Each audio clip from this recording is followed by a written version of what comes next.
से बेलना है। और इसको हम देखेंगे, चूँकि ये थोड़ा सा ही आटा है लेकिन इसमें काफ़ी सारा नाश्ता बन जाएगा, इसलिए हम इसको थोड़ा सा बेल करके उसकी लोइयाँ काट लेंगे। एक नाश्ते के लिए मुझे 2 लोइयाँ कम से कम एक साथ चाहिए, तो अब हम देखते हैं इसमें कितनी लोई हम बना सकते हैं।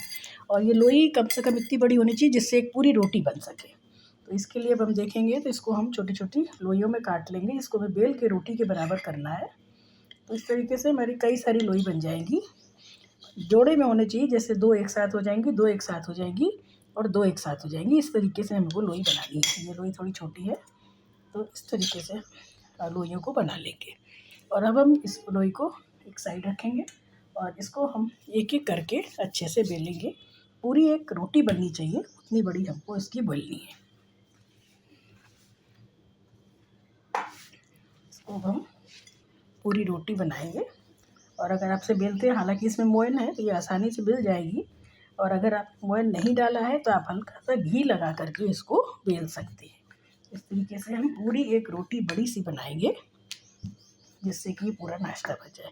आप चाहें तो इसको थोड़ी बड़ी लोई लेकर के एक बड़ी रोटी बना सकते हैं, जो ज़्यादा आसानी से और एक साथ बहुत सारा कट जाएगा।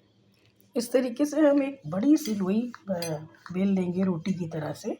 और ये भी देखेंगे कि बहुत मोटी नहीं होनी चाहिए, क्योंकि हमको इसके ऊपर एक और रोटी लगानी है। तो हमको इतना रखना है कि बहुत मोटी ना हो, महीन सी रोटी बने। इसके लिए हम छोटी लोई लेंगे और उसको बड़ी सी बेल करके तैयार करेंगे। तो देखिए, एक रोटी हमारी इस तरीके से बेल के तैयार हो गई है। अब हम इसको उठा करके एक साइड में रख देंगे।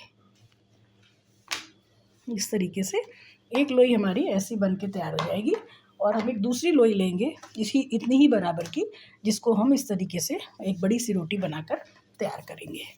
तो एक लोई हम और बनाएंगे और इसको अच्छे से मैश करके, और तब हम इसको एक रोटी और बनाएंगे। और इन दोनों के बीच में हमको स्टफिंग करनी है, तो इसलिए हम पहले 2 रोटी बना करके एक साथ तैयार कर लेते हैं।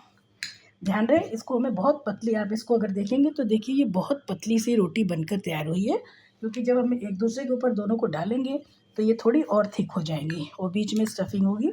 उसके बाद हम इसको हल्का सा और बेलेंगे, जिससे कि ये बहुत मोटी मैदा ना दिखाई दे हमको। अब देखेंगे कि हमारी दोनों रोटी बेल करके तैयार है। तो अब हम एक पहली रोटी जो है उसको हम अच्छे से इस पर रख करके और इसी के ऊपर हम इसकी स्टफिंग भरना शुरू करेंगे। तो इसके लिए हमको ये जो हमने आलू की स्टफिंग तैयार करी थी, इसका आलू लेंगे और इसके ऊपर अच्छे से फैला देंगे, जिससे पूरी रोटी पर ये पूरी स्टफिंग अच्छे से आ जाए। इस